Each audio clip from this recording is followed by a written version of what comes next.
Blue Moon is brewed with Valencia orange peel and a touch of coriander. It's a creative twist on a Belgian-style wheat ale for a taste that shines brighter. Taste responsibly. Blue Moon Brewing Company, Golden, Colorado. Welcome to the Right Time Podcast. The Right Time with Bomani Jones. Happy holidays. Dickerson and Hood back together on ESPN Radio, the ESPN app, Sirius XM Channel 80 as we fill in for Bomani on the Right Time, presented by Progressive Insurance.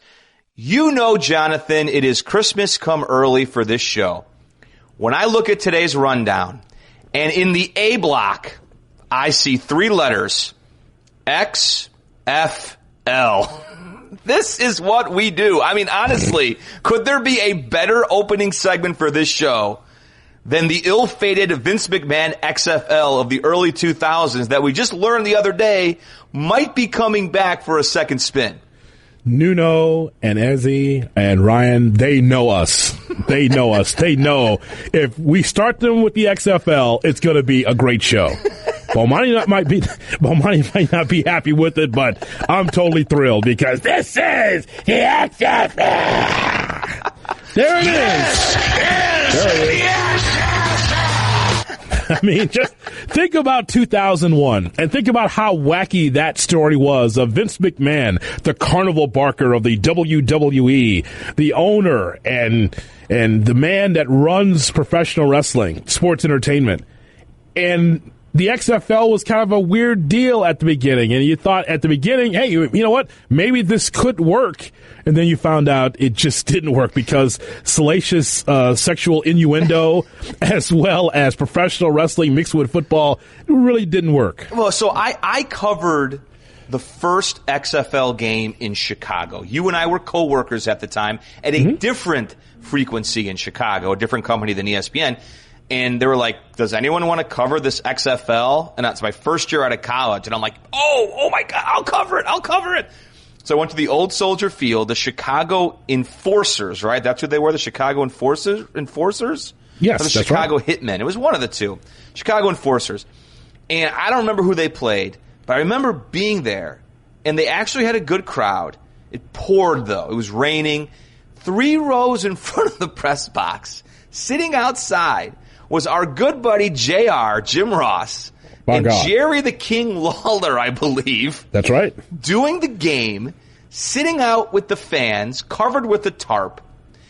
In the press box, who sits down like 3 seats from me is Linda McMahon. Vince is, I mean, it's just like surreal for a 22-year-old kid who grew up loving the WWF, now the WWE. So, like, from that standpoint, it was great to see the marketing crossover.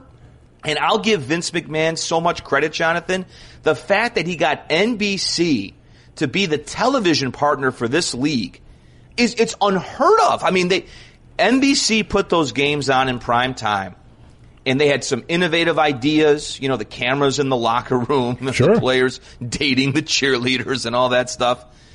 But the problem is, this is why I can't understand why there would be an XFL reboot in 2018. Well, there's a couple of reasons why, as you well know, right?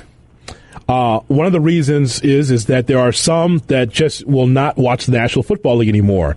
Some of it is because of cord cutting. Some of it is because of the national anthem, because of Colin Kaepernick. Sometimes I think there's more excuses more so than anything else. But I still think that the NFL continues to be the king of sports.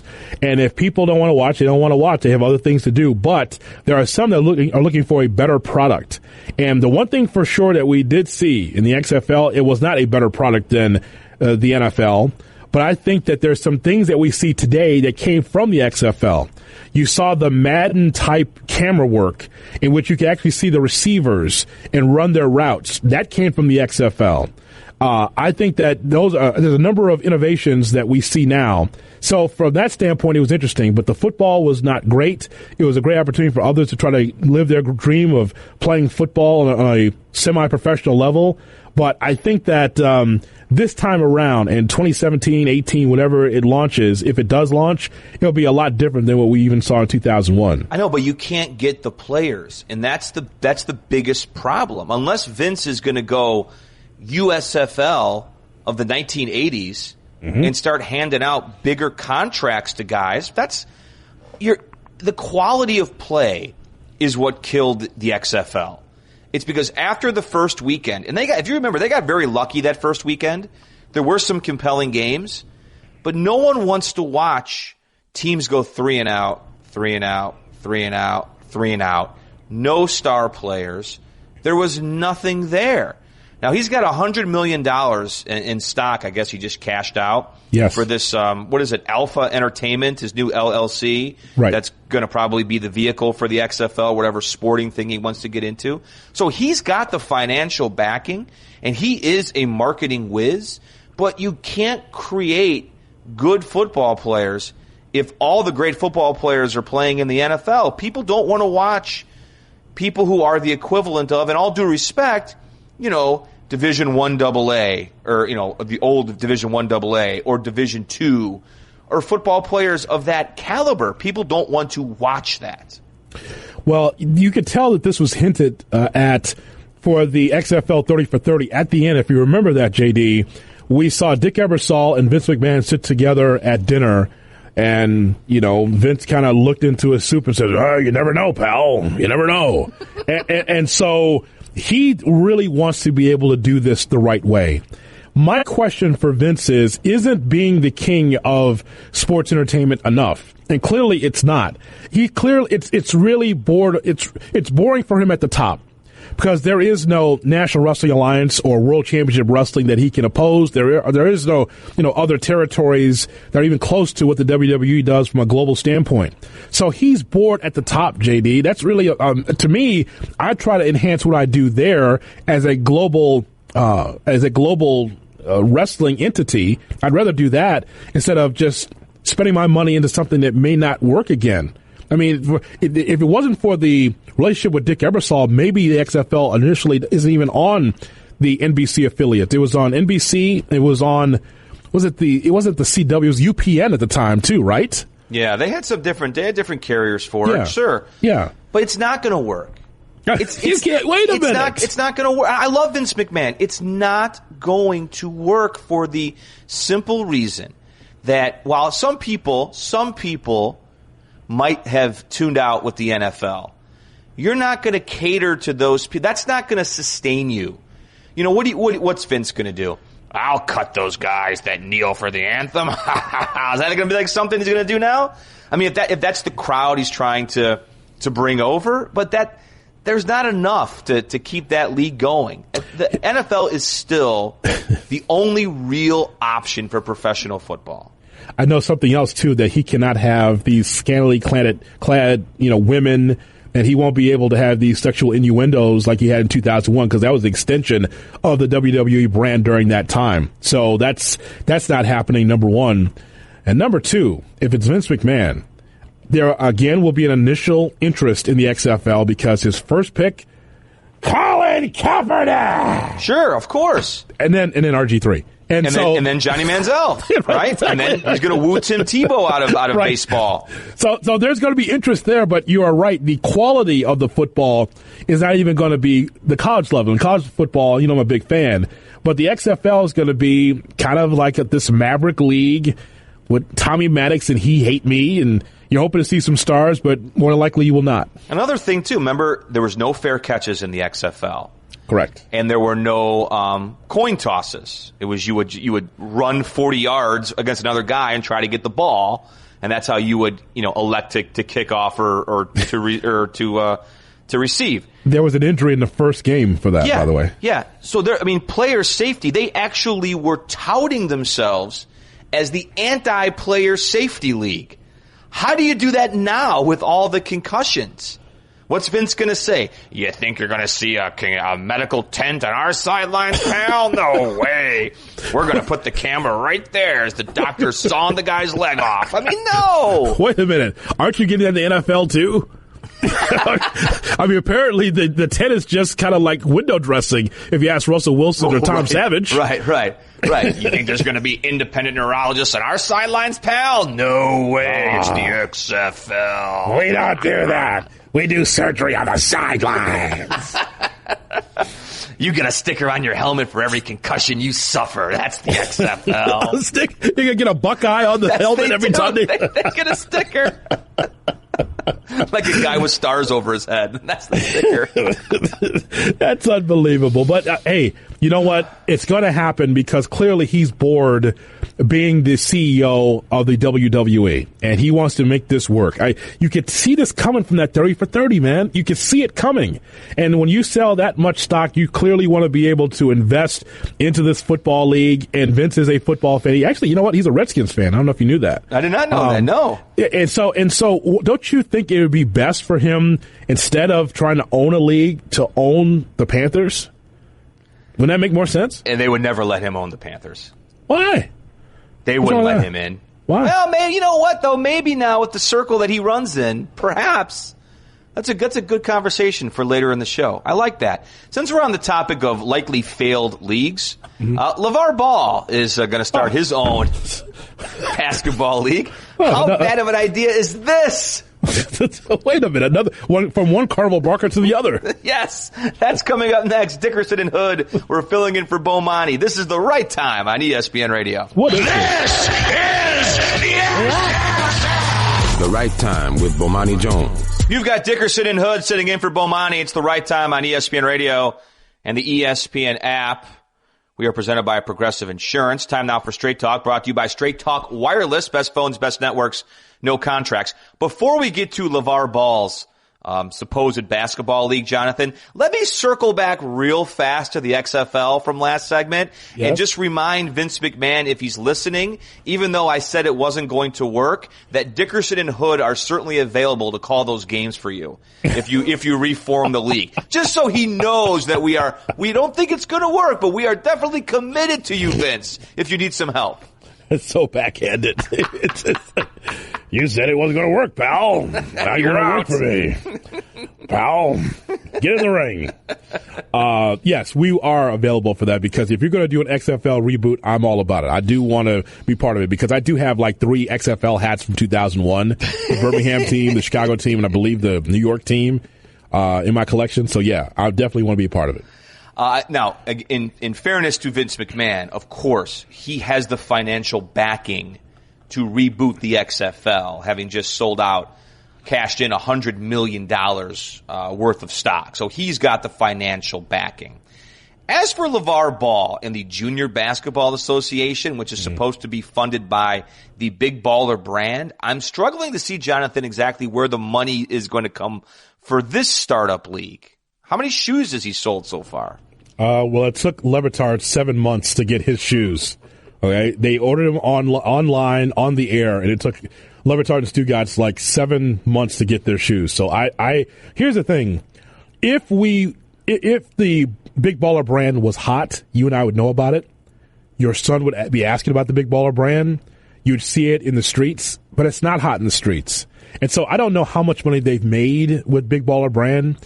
All I can tell you is that I think the concept of what LeVar Ball is talking about, kind of being a super AAU for high school graduates, to be kind of a buffer or a conduit to get into the G League or the NBA, that's fine. Mm-hmm. I just don't know if he's the right person to do it. But the concept that he wrote on the back of that cocktail napkin seems like something that's viable. And we'll talk to Jeff Goodman about this coming up in 10 minutes from now, right here on ESPN Radio. Jeff, of course, he writes all the stories on the Ball family, or most of them, for ESPN.com. He knows the family, knows LeVar. They go way back. I'm with you in that I think it's a noble idea, like the idea of giving kids another platform to play basketball where they don't want to go to college. I get that, because college is not for everybody. But I'm struggling to understand. I believe the G League, you can be 18 years old and play in the G League. Correct. So I don't know what the need is for the Junior Basketball Association. Wouldn't you, if you have the chance to go to the G League and make more money and be affiliated with the NBA, wouldn't that be a better destination for you as a nationally ranked high school player who doesn't want to go to college than a startup league where you're going to get paid between $3,000 to $10,000 per month, supposedly, because I'm not sure, again, where the financial backing is coming from? I don't really see why his league would be attractive to anybody. Well, I guess if you can't get into the G League, there's your opportunity. I guess that's your fallback, to be a player that's in high school, coming out of high school as a graduate, can't get to the G League, but you want to be able to showcase what you can do. If you want to do that, he says that he's going to pay him anywhere between $3,000 and $10,000 a month based on skill, and allow them to focus on preparing for their pro careers. Okay. All right. I mean, again, the concept of that is fine, but I just don't know where the financial backing is coming from, especially when he also says that it's going to be in 4 markets. If I recall, I think one of them is in Los Angeles, there's New York, there's Atlanta, and there's one other market that he's interested in, and he wants to put them in NBA arenas. Well, that won't work, okay? Ask the Big Three if that works. The Big Three tried, and I think that they succeeded early, and then kind of the interest waned a little bit. But putting in NBA arenas, I don't think that works. I think armories work better.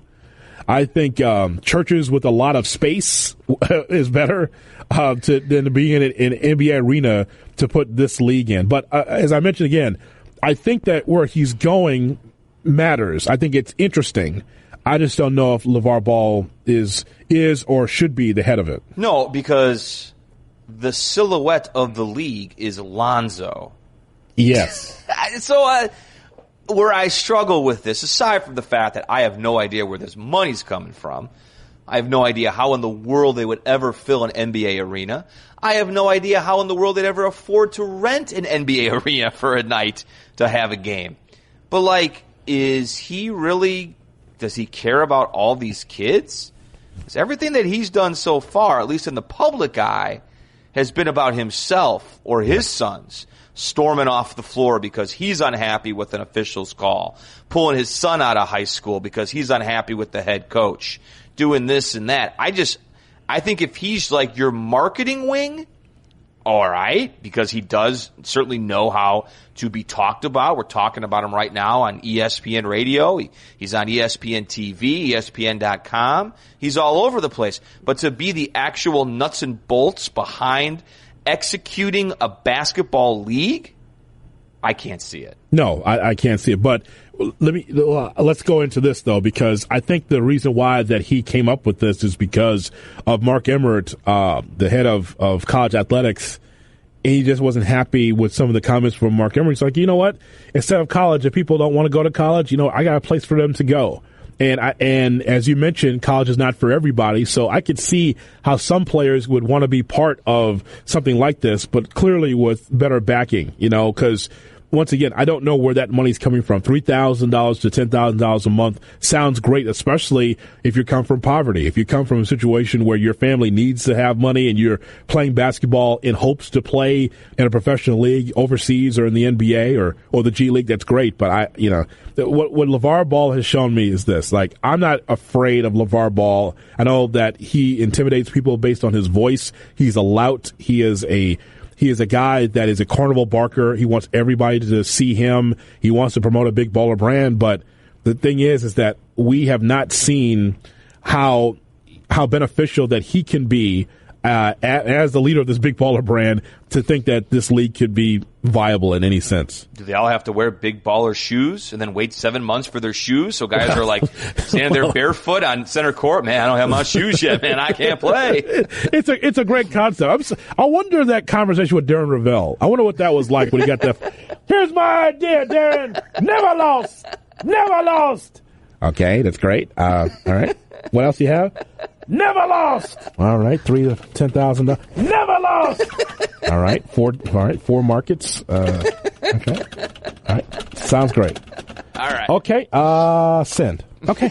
It's filed. Well, we'll see that.com, page 1. Well, thanks, LeVar. Thanks so much. Never lost. Straight Talk Wireless, nationwide coverage on America's largest and most dependable 4G LTE networks. Jeff Goodman knows this story in and out. We'll ask him just how viable it is that this Junior Basketball Association can actually get off the ground. Jeff joins us coming up next. It's Dickerson and Hood. We're in for Bomani. It's ESPN Radio. Never lost.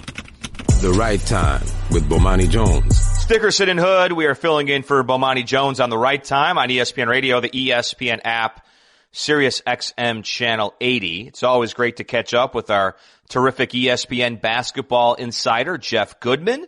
He's with us now on the Shell Pennzoil Performance Line. Lots to get to, Jeff. I loved your interview with Brian Bowen that aired on Outside the Lines and Sports Center the other day. We'll get to that in just a bit. But we were talking about the Lavar Ball Basketball League, the Big Baller Basketball League. And I guess, Jeff, the first question we really have for you is this even viable? Can you really see this league getting off the ground and people paying money to watch these kids play? I would be surprised. I just think there's too many roadblocks here. Number one, financially, can you afford it? Can you get it in these big cities, in the arenas that LeVar Ball is talking about? It's costly. Number two, can you get the players? Can you get the type of players that you want? Top high school players coming out. Number three, even if you get them, are fans going to really care? In L.A., in New York, are they really? I'm going to read you three names. I'm going to roll off three names only because I follow AU basketball. Mm-hmm. The three top players in the senior class right now are Cam Reddish, R.J. Barrett, and a kid named Zion Williamson. How many do you recognize? None. I don't know any of those, no. None. And Zion Williamson is a freak athlete who's got a huge Instagram following, and you don't care about any of the three. Now, people would say, well, people watch him play college. Well, they watch him play college because they're fans of that college a lot of times, of that school. If you're a Duke fan, you don't care who it is. You're a fan of Marvin Bagley this year. You're a fan of next year, R.J. Barrett and Cam Reddish, who are both going to Duke. Those guys aren't going to this league anyway. If they academically qualify to play at a place like Duke or Kentucky, they can further their brand that way rather than making, $50,000 playing in this LeVar Ball league. So I applaud him trying to be unique and coming up with new ideas. I just don't see this one working. Jeff, this sounds like a super AAU league that he's trying to put together, in which comes to the question, what is the future of the one-and-done rule as you see it? Yeah, I think it's going to go by the wayside in time. And I think when it does, the plan is, for Adam Silver to boost the G League and try to get some of these top high school players in the G League. So I think that also puts a little bit of a crimp in LeVar's plan, because once that happens, where are you going to go if you're a kid? You're going to go to the LeVar League, or you're going to try to go to the NBA? And ultimately, all these kids think they're going to play in the NBA. A lot of them, as we see right now, are going back and forth, even out of college. The one-and-dones are going back and forth from G League and up. Some of the top players obviously are making an impact in the NBA. This is a great rookie class, but this doesn't happen every year where you see this many guys making an impact in the NBA. Jeff Goodman's with us, Dickerson and Hood on ESPN Radio and the ESPN app. What are the G League requirements, Jeff? Can you play in the G League if you're 18? I asked Brian Bowen this yesterday, and he's eligible to play. So I don't know what they are right now in terms of from an age standpoint. Mm-hmm. Obviously, in the NBA, you have to be 19 and a year removed from your graduating class, 19 of the year of the draft. So I would assume maybe the same stipulations right now are in place for the G League, but they can change it if they want to. Jeff, what is it like dealing with LeVar Ball? Is he exactly how we see him? Because he's a carnival barker. He wants everybody to know that he's around, but what's it like to deal with him one-on-one? He's entertaining. He's the same. Listen, I think I'm the first one who ever interviewed him, and it was 3 years ago at a high school tournament in Springfield, Mass. And I saw this guy up in the stands, and I asked somebody, I'm like, who is that dude? And they're like, oh, yeah, the father of the Balls out there. And I was watching Chino Hills at that point play in high school, and they were undefeated. So I went up, I interviewed him, and in the middle of the interview, I remember just handing him the microphone and saying, like, you don't need me.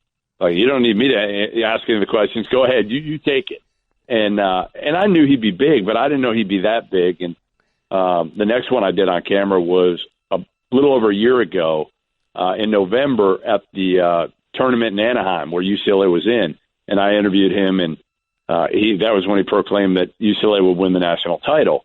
And the amount of text messages I got after that interview was probably close to the level I got when the FBI investigation broke this past October. Coaches, you name it, everybody like, who is that guy? And half of them saying, like, don't ever put him on again. And the other half saying, this guy's entertaining as hell. I love him.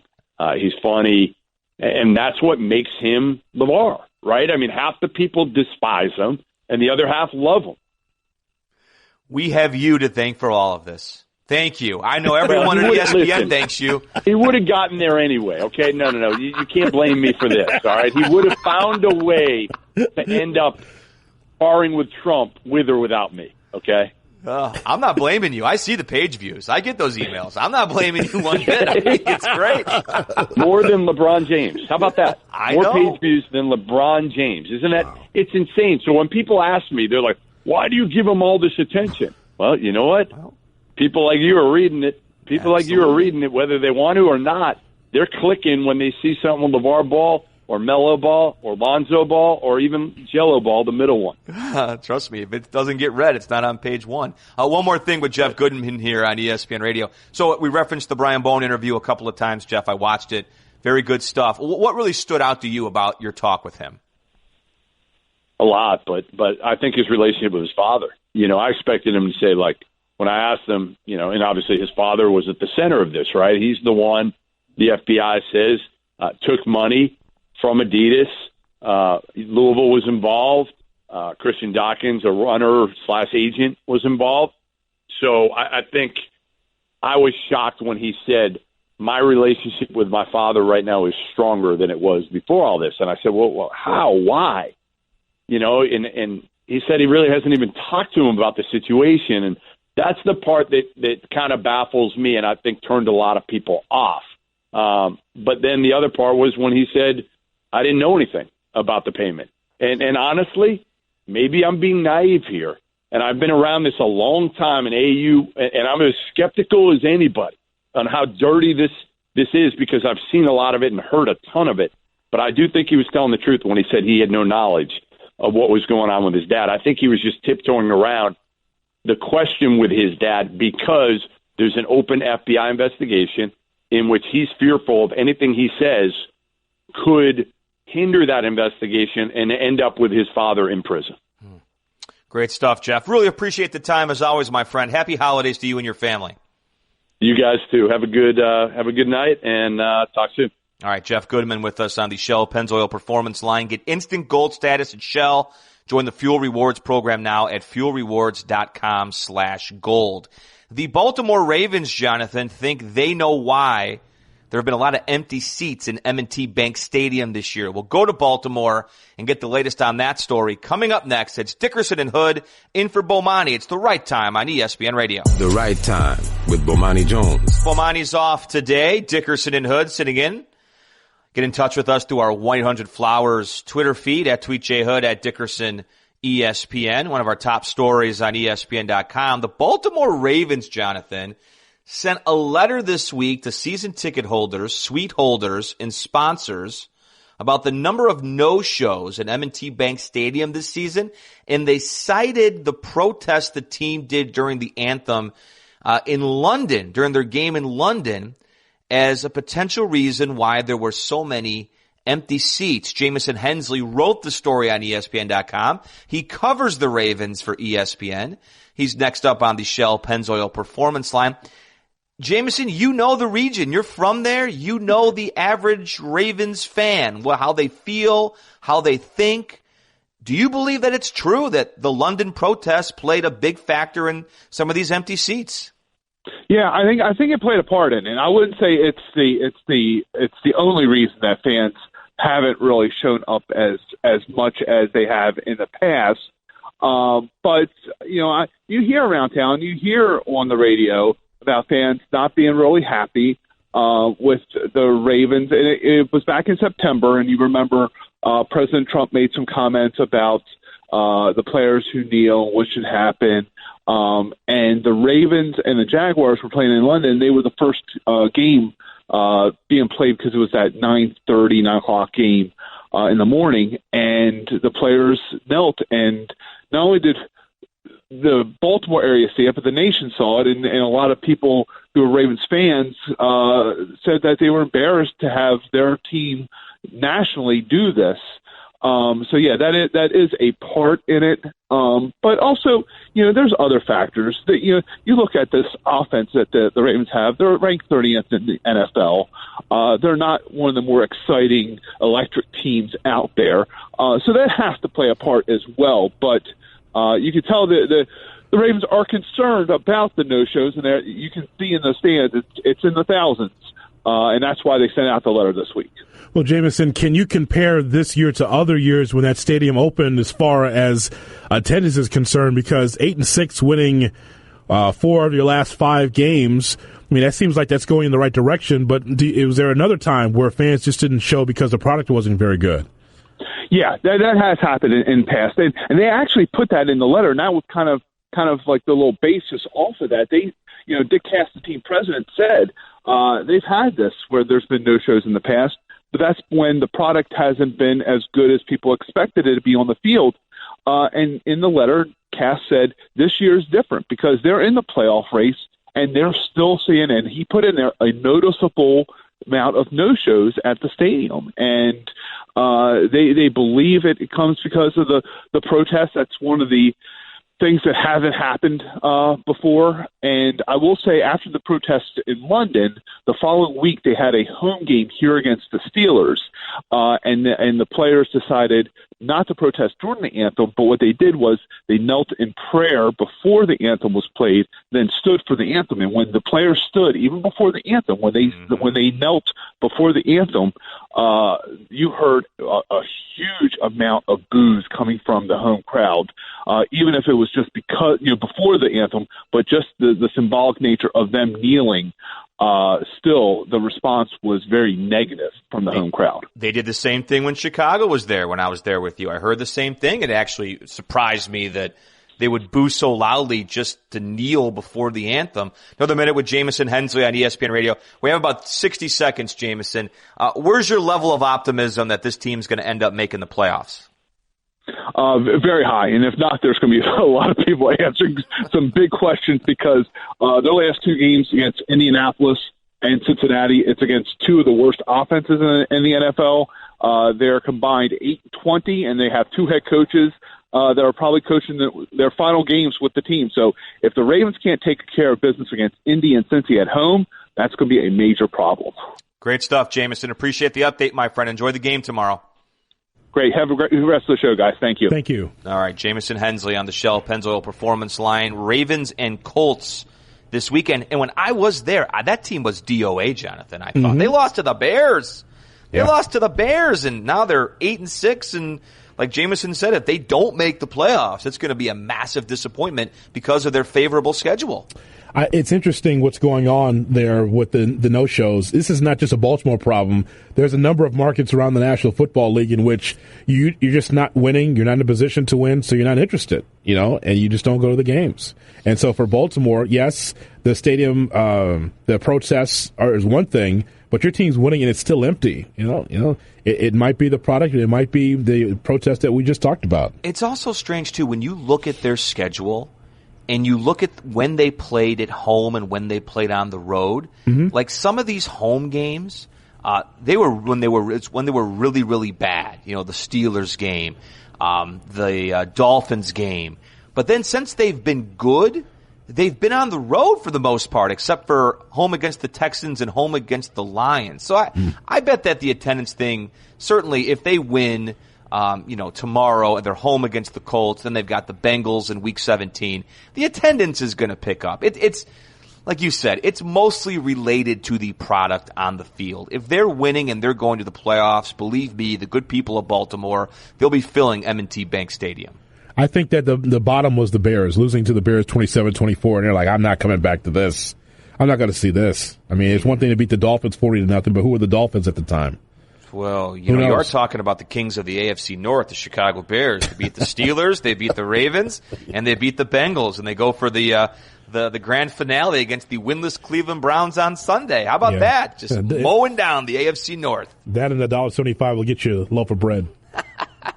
Strange story in New England involving Tom Brady's trainer. Mike Reese fills in the dots for us next. Dickerson and Hood at ESPN Radio. The Right Time Podcast with Bomani Jones on iTunes or on the ESPN app. Blue Moon is brewed with Valencia orange peel and a touch of coriander. It's a creative twist on a Belgian-style wheat ale for a taste that shines brighter.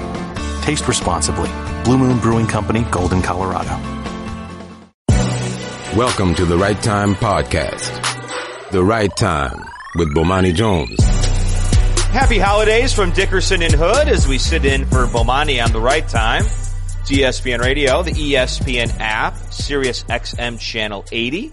ESPN Radio is presented by Progressive Insurance. Another busy week, Jonathan, with the Patriots. There was a report that came out from the Boston Globe that Tom Brady's personal trainers had his privileges revoked by the Patriots. Can't be on the sidelines anymore, no longer can fly on the team plane. And Tom Brady actually spoke to reporters today about the topic. So let's go out to our Shell Pennzoil Performance line. The great Mike Reese, who covers the Patriots for ESPN, joins us on Dickerson and Hood. Mike, happy holidays, my friend. Great to have you on again. What was the reaction from Tom Brady today when he was pressed about his trainer? Well, Jeff, Jonathan, happy holidays. Great to be on with you. It was interesting today because Tom Brady, over 18 years in that setting, the news conference setting, is always so poised and polished. And really, for maybe the first time I can remember over 18 years, I watched him challenge another reporter, and the way the reporter asked him a question, and it was a little bit of an irritated Tom Brady. And there's so many layers, to peel off on this story. My sense of it was he's fine with Bill Belichick. Like, that to me would be the one question I had. Like, how would that decision affect the working relationship with Bill Belichick? What I think irritates Tom Brady with this is how his friend, business partner, trainer, Alex Guerrero, is being perceived and reported on in the media. Do you know if he was a distraction to Brady and the team? Is that why his pass was revoked?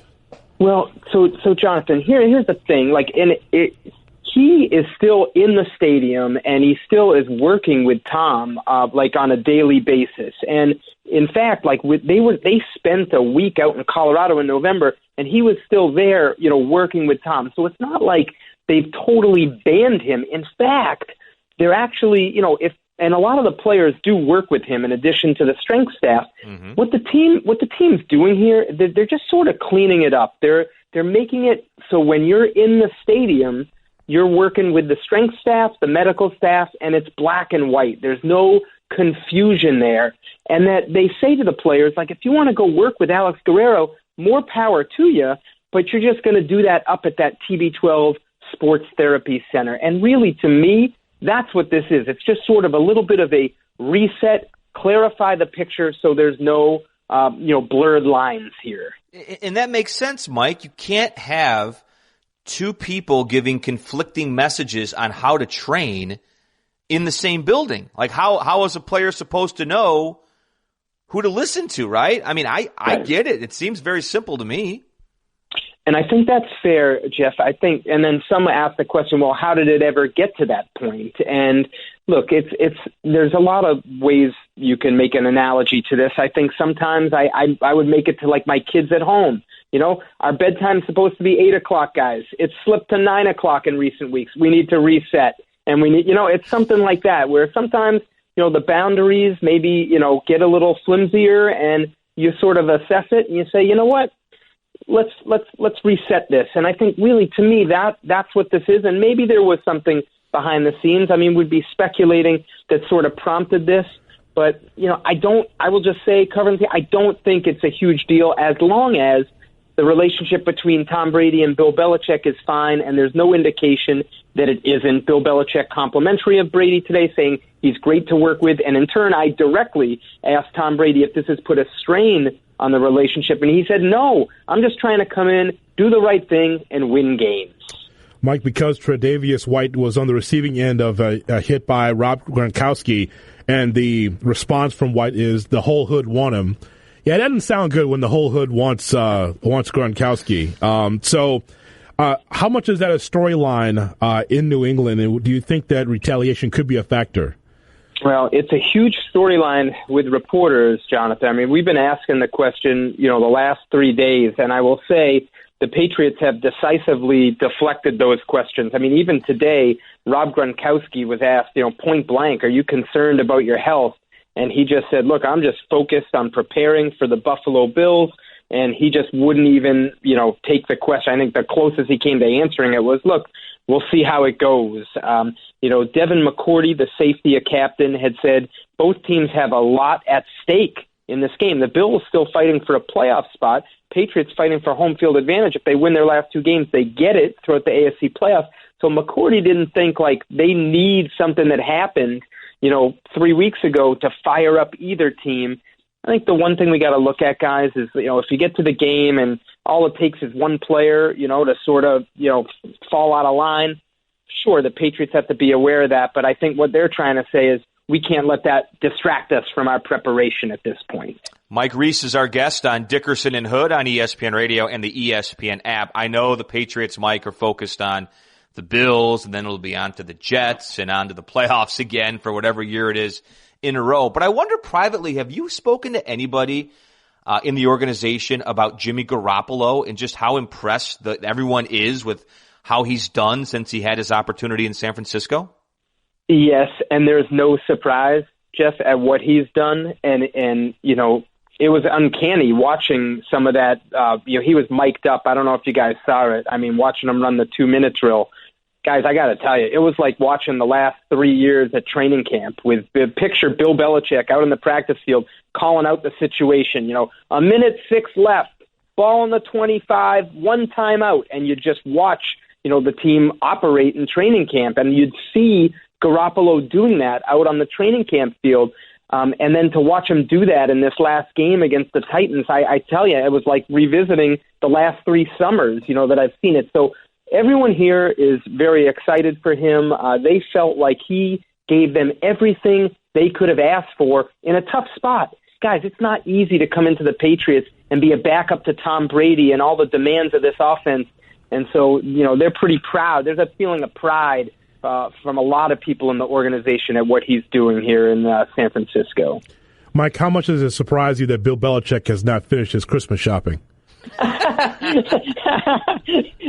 You're right. He said he hasn't even started. We said, have you wrapped your gifts yet? And no, you know what I said, Jonathan? He likes to hurry up. That's his team operates well when the clock is ticking down, and he's going to apply that to his Christmas shopping. Oh, Mike, you're the best, man. Thank you again. Enjoy the game this weekend, and we'll talk soon, okay?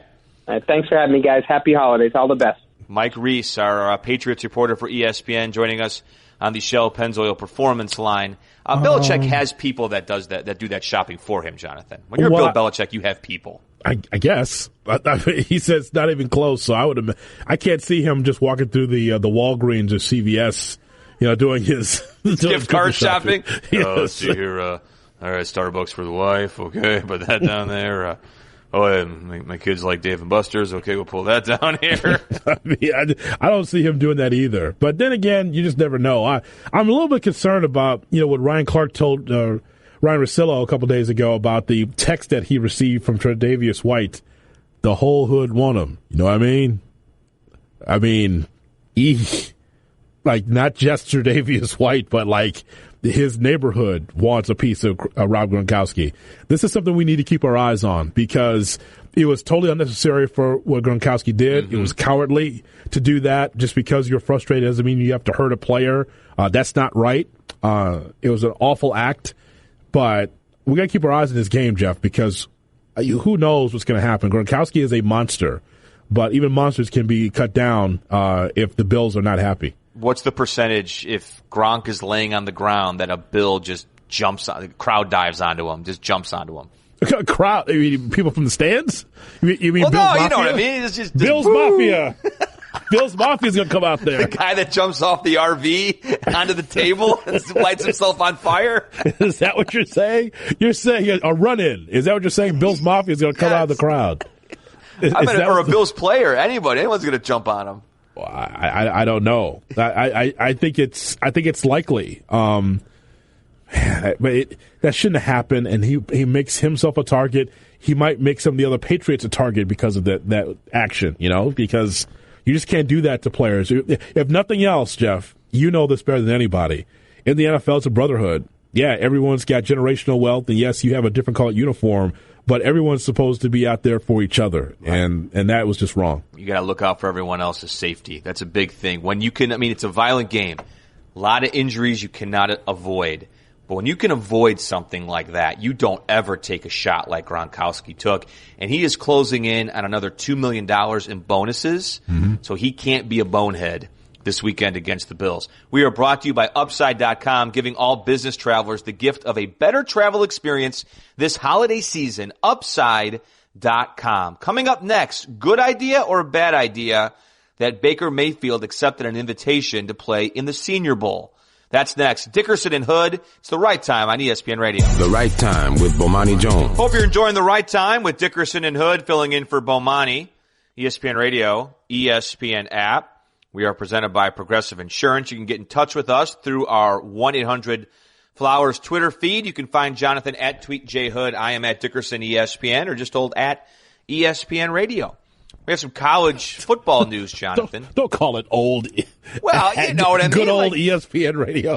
I mean, what I'm saying is, if you need to reach us and you just can't remember, at TweetJHood or at Dickerson ESPN, and you just want to vent to at ESPN Radio, good old at ESPN Radio. You can find us there, too. The old venerable at ESPN Radio, always there for you. He's been there for a long time. Reliable. There we go. Got some college football news. We're big college football fans. Our show, we talk a lot of college football. We're kind of in the lull now, after – there are bowl games going on, and Josh Allen of Wyoming is playing today. But the college football playoffs get going next weekend. But Oklahoma quarterback Baker Mayfield, Jonathan, has accepted an invitation to play in the Senior Bowl. Mayfield is the first Heisman Trophy winner to accept an invitation since Tim Tebow in 2010. Good idea or bad idea for Baker Mayfield to play in the Senior Bowl? I don't think it's a great idea, and here's why. Okay. When we think about the best quarterbacks that will be available in the draft, the first name that comes to mind is not just the Heisman Trophy winner, but it's Lamar Jackson from Louisville, right? Josh Rosen on that list as well from UCLA. Sam Darnold, is he coming back to school for his senior year? Keep our eyes on that. You mentioned Josh Allen from Wyoming. So it's not necessarily a deep rung of quarterbacks early in the draft. I was trying to find Mel Kiper's big board. I'm still looking it up here. I think that he had Baker Mayfield. Last time I saw it, I thought he had Mayfield like low first round, maybe high 2. That might change, obviously, as we get closer and closer to the draft. I don't think that Mayfield has much to prove because, as you would tell me in Indianapolis at the Combine, if there's any questions about his maturity, any questions about the kind of player that a team will be getting, that can be answered at the Combine, right? Well, it can be, but here's why I actually think this is a brilliant move by Baker Mayfield. The one thing that everyone talks about is him, like his personality, making the gestures at the Kansas players and the Kansas fans, running away from an arrest. He's done a lot of weird things, not things that I would ever say would take him off someone's draft board. He hasn't done that stuff, but stuff that makes GMs wonder, what's this guy all about? So by going to the Senior Bowl, you definitely are giving the scouts and the GMs more unfettered access to you in a different surrounding as well. Remember, the Combine is great, and we go every year and we cover it, but the Combine, it's weightlifting, it's running, it's catching passes when there's no defense, it's the interviews, it's the weigh-ins. The Senior Bowl is a football setting. You are practicing leading up to the game, and you are playing in a game, and for most executives, I think the week of practice leading up to the game is way more important than the actual game itself. So I think he needs to take this opportunity and really present himself to everyone there and show them what he's all about. I'll give you 2 quick Baker Mayfield stories, okay? I'll make them quick.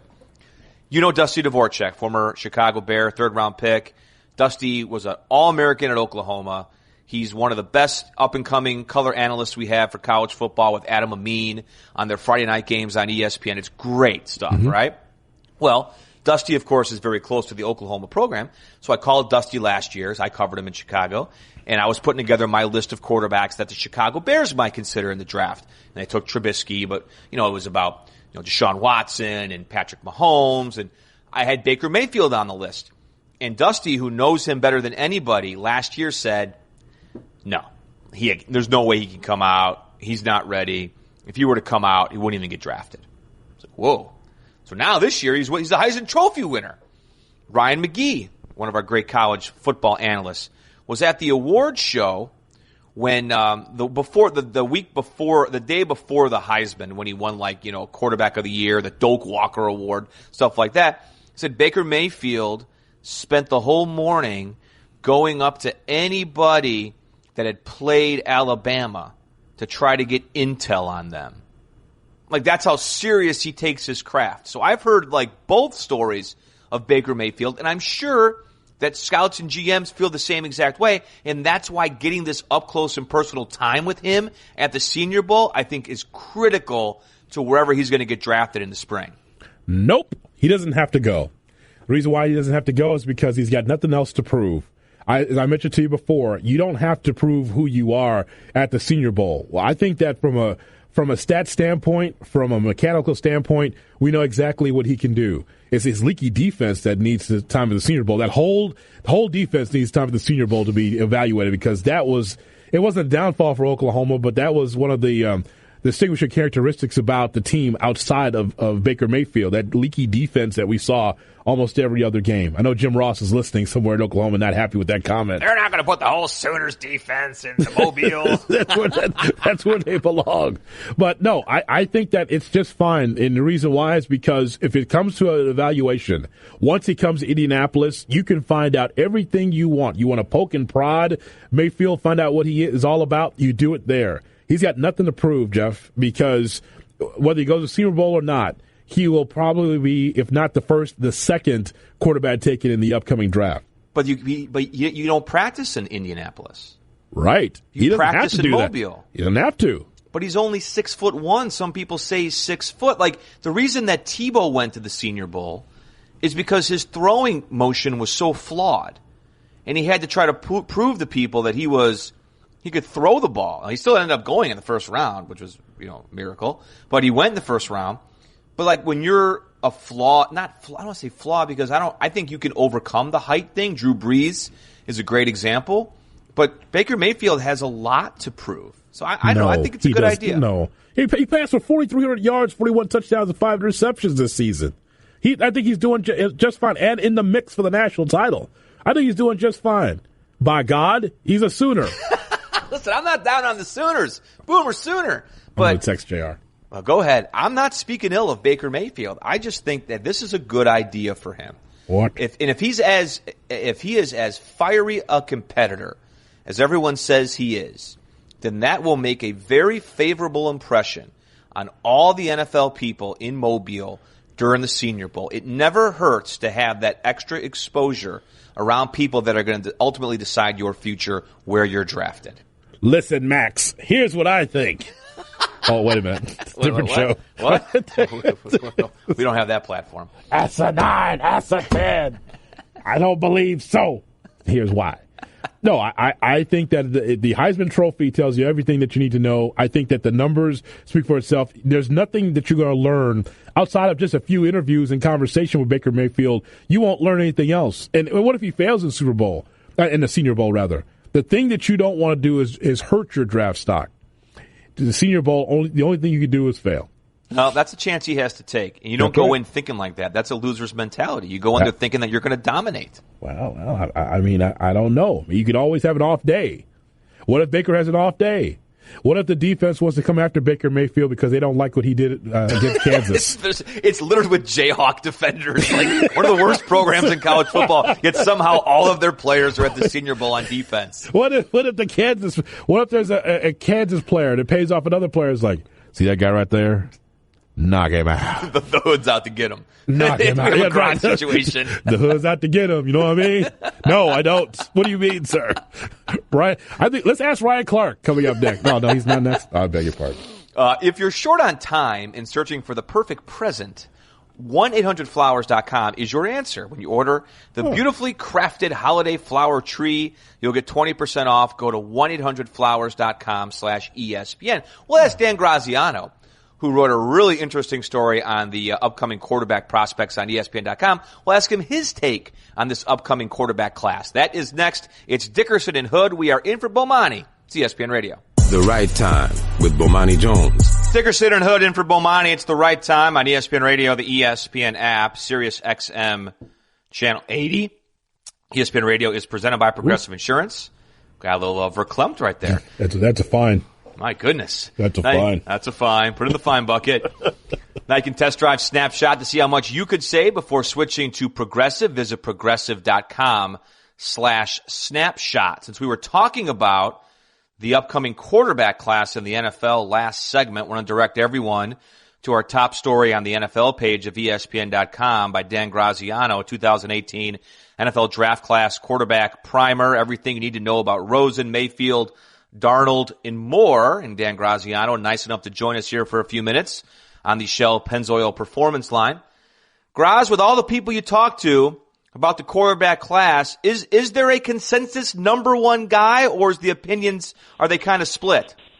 I think it's split, Jeff. I think, first of all, you didn't mention Josh Allen, who's playing right now. Like the corporate synergy involved in a piece like this appearing today, and Allen playing as we speak on ESPN Radio, it's just amazing. It's really a thing of beauty. However, I don't think, in answer to your question, there is a consensus. I think it's probably Rosen and Darnold at this point for the top spot, with acknowledging that we're 5 months away from the draft and a lot of things can change. But it seems like those two guys are viewed as more polished and more, closer to being NFL ready than Allen, who's still a projection. He plays at Wyoming. He hasn't really done much this year production-wise. People say it's because the group around him got so much worse, all the guys they lost to the NFL. But, he's 6'5", he's 240, he can run, he can throw. The scouts look at him and go, oh, wow, he could be something special, whereas they look at the other two and feel like they kind of already are. Dan, we talked earlier about Baker Mayfield, whether or not he should go to the Senior Bowl or not. If your top two doesn't have Mayfield in it, then I guess it is a good idea. I didn't think it was. I didn't think he had much to prove, but do you think that that's good for his stock? Well, I think it's good for his stock because I think what Mayfield's strength is how he plays. So the more you see him play, the better he gets, right? Like a year ago, he was not on this radar. Now he is. Why? Because he had such a big year in big games. Scouts and personnel people in the NFL put a lot of weight into success at these postseason all-star games. Like, Dak Prescott was a guy. So there's definitely a sense that these things matter. I was surprised he went, and here's why. I thought the key thing for him is going to be the measurement. Is he going to be 6 feet or is he going to be under? Because if he's under, then that's a real red flag, and people say there's no evidence for his success of a quarterback that's less than 6 feet. So I think by going to the Senior Bowl, that's signaling that he knows he's going to measure over 6 feet. Because if he goes to Mobile and he measures under 6, then that's a story now for 2-3 months, as opposed to if he goes to the Combine, he shaves some time off that story. So I think he's got some confidence that he's going to come in measurement-wise and size-wise okay, and that he feels like he can go to Senior Bowl and answer questions about other stuff that he'd rather talk about, and just sort of show us what he's got with his arm and his legs and his leadership ability and all that. To me, Dan, I don't think anything Mayfield's done. I mean, he's done some stupid stuff, but he's a kid. I get it. I mean, I wouldn't be, taunting players or anything like that, running away from the scene of an arrest, fleeting the scene. But has any of that is that much of a red flag for the NFL executives? Is that really going to take him down very far on people's draft boards? Yeah, because, overall maturity questions are because, it's quarterback. I mean, if he was playing cornerback or linebacker or running back, it'd be different. But you're drafting face of the franchise, CEO caliber guy. Sorry about the background noise. I'm on the train because Connecticut traffic stinks. But I think the key thing to understand is, people are gonna. Mayfield's just kind of showing up on his radar. I mean, like, he wasn't supposed to be in this conversation with these other guys, and he is. So he comes with some doubts. People are going to wonder: is he big enough? Does he have the arm these other guys have? What about those maturity questions? you look at a guy like, it's almost weird. It's like he's done so much more than Josh Allen has. But Allen, like, people are going to look for the positives, like try and find them, and Mayfield are going to look for the negatives to sort of underline their fears about him and hopefully get rid of them. But I think it's a big deal. I think the way you carry yourself as a quarterback matters to NFL teams that are going to spend a high pick on one, and they want to know, is this stuff that comes with you? Are we going to have to deal with it? Is our coach going to have to answer press conference questions about this kind of behavior, or are you over it? Is it something you can iron out? Does it help you on the field? Does it hurt you on the field? Are we going to have to worry about you being suspended for your behavior? All that kind of stuff is going to be asked and gone over a lot with Baker Mayfield. Dan, we were talking earlier about the Hemsley piece on ESPN.com regarding the Baltimore Ravens and their no-shows. Do you believe that the no-shows are a byproduct of production on the field or the protests that we saw from the Ravens when they were overseas? I don't know if I'm willing to connect the no-shows to the anthem protests. I guess it's possible. I mean, look, what we know about the anthem protest, I say anthem protest, we shouldn't be saying anthem protest. Nobody was protesting the anthem. They were protesting, they were using the anthem as a means of protesting other things. Mm-hmm. So I think it's clear that the player protest turned off a segment of the fan base. But right or wrong, that happened. And it's entirely possible people aren't going to the games because of that. I find it hard to believe that it would be a representative number. I think if attendance is down at Ravens games or NFL games in general, there are other issues at play there. And this is something that the league's been focused on for a long time, trying to make the in-stadium experience better so people don't stay home and watch in their warm living rooms on TV. So I think attendance has been an issue for the league for a while, and it's possible this is a new factor that's affecting it, but I don't think it's the only one. Dickerson and Hood with Dan Graziano on ESPN Radio and the ESPN app. Graz, is there a front runner yet for the Giants GM job, or is that still wide open? Yeah, I don't think there's a front runner. You know, we heard Dave Gettleman. He makes a lot of sense. He's been there before, but I feel like if he was the front runner, he'd have the job, right? Like they could hire him anytime they want. So our man Louis Riddick went in there yesterday and talked to him. They interviewed Kevin Abrams today, who's their interim GM.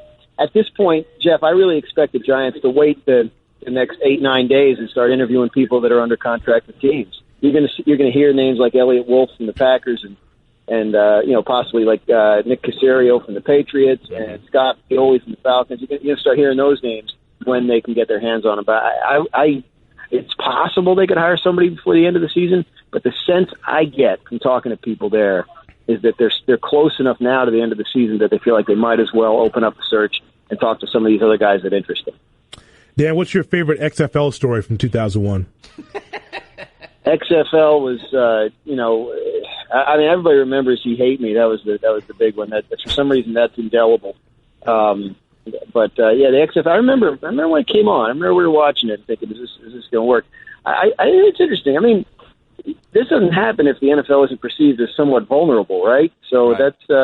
It's worth watching. But we'll see. It seems like Vince McMahon's the kind of businessman that probably learns from past mistakes. I wonder how different it'll look than it did the first time.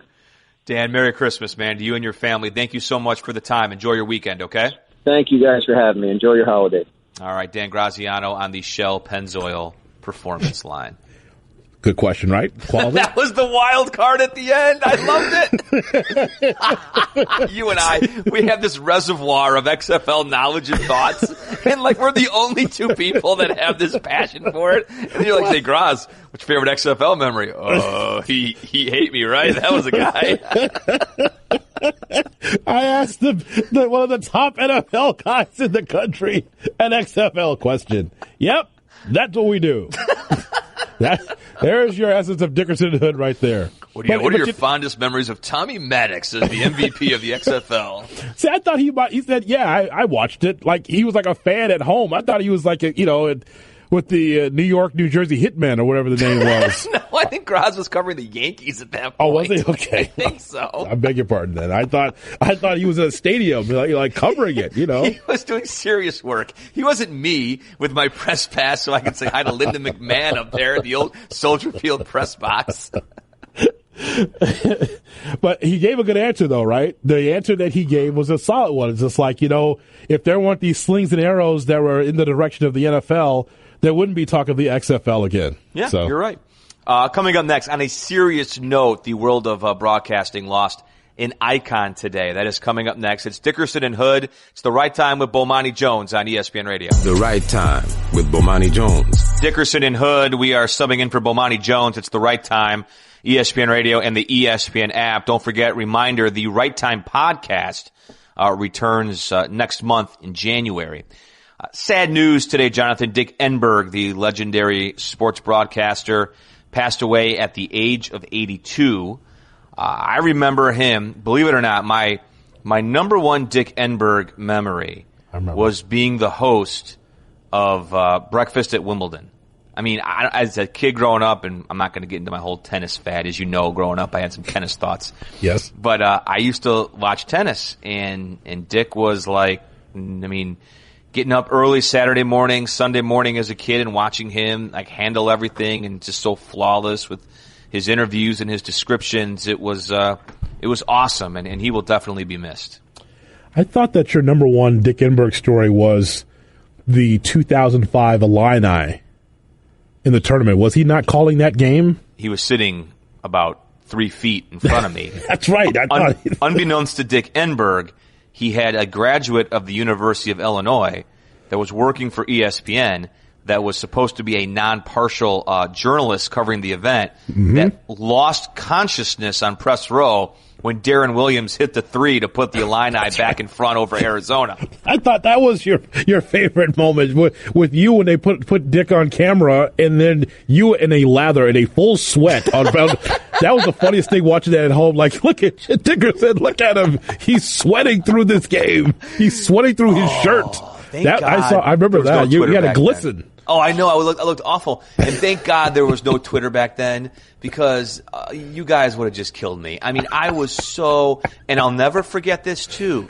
I'm serious, man. I was so worked up because there was nothing I cared about more back in the day than Illinois basketball. There was nothing I cared about more. Nothing. Except for the Cubs, but Illinois basketball. And when Darren hit that three, and the game was in Chicago at Allstate Arena, in Rosemont, suburb of Chicago, and the whole crowd basically was pro-Illinois. I lost it. I started blacking out, and there was this big man. He was a columnist from, I think it might have been the Oregonian or something. He caught me as I was like passing out on press row. So whoever that nice gentleman was, I owe him a debt of gratitude because I might have literally fallen down and caused a scene on press row if that big burly man with his big hands didn't catch me and cradle me and give me a soft landing. For once, it wasn't me as that big burly man. For once, it wasn't me holding you up. I thought that was good because, and by the way, and people are driving around like, why was he? Because JD was trying to kind of suppress his feeling, his emotion. Yeah. He was hoping not to yell. He can't yell and scream on press row, so that's why you almost passed out because you were internally rooting for the Illini, which is funny. That's the first rule of any press box is like no cheering in the press box. And that's fine because you're not supposed to cheer in the press box. You're supposed to be professional. This just so happened where I was like 4 or 5 years out of college. Prime, just crazy fandom for college basketball. And the team that my school, my alma mater, had a chance to go to the Final Four for just the first time since 1989, and they did it. And that will still go down as my most memorable game, but it also was my most embarrassing, being such a sweaty mess. And it was the closest I ever came to Dick Enberg because he was with Jay Billis broadcasting 3 feet in front of me. It was pretty cool. So R.I.P. Dick Enberg. Yes. Did you see the Dabo Swinney story about the dirty recruiting against Urban Meyer? Did you see this story? Yes.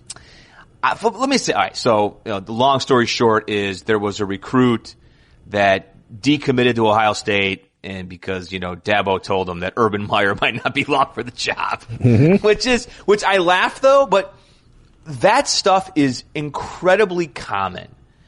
Everyone does that. You and I go to the Final Four every year. Knock on wood. We're back this year. Knock on wood. We go every year, and we hear how these coaches talk. Oh, you don't want to go to that program. That guy's on the way out. Oh, you don't want to go here. That guy's going to leave.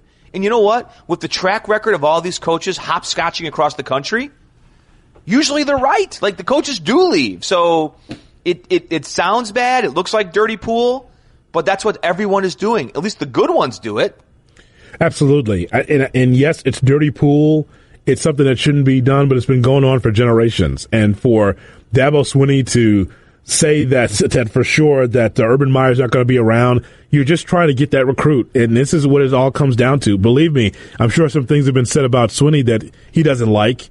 I think Gene Chizik was on ESPNU radio just the other day. He was talking about this, like, I had a coach, and I'm not going to call his name, but if I saw him in the street, that'd be words. Yeah, that'd be words. So even Gene Chizik, even the strong-jawed Gene Chizik would have something to say to some coach going after him. He'd hit him with his national championship ring that he won at Auburn that one year. That's right. But this is what it is when it comes. I mean, because it's salesmanship. You're saying whatever you can to be able to get that recruit. Should it go that far? No, but it does, because you want to make sure that you're closest to the national championship. And if I'm recruiting a kid that I know is on the fence to go to Clemson, I'm like, Dabo's going to the NFL, kid. Come here. We have a new XFL bit idea. We'll sprint it on you coming up next. Dickerson and Hood at ESPN Radio. The Right Time Podcast with Bomani Jones on iTunes or on the ESPN app.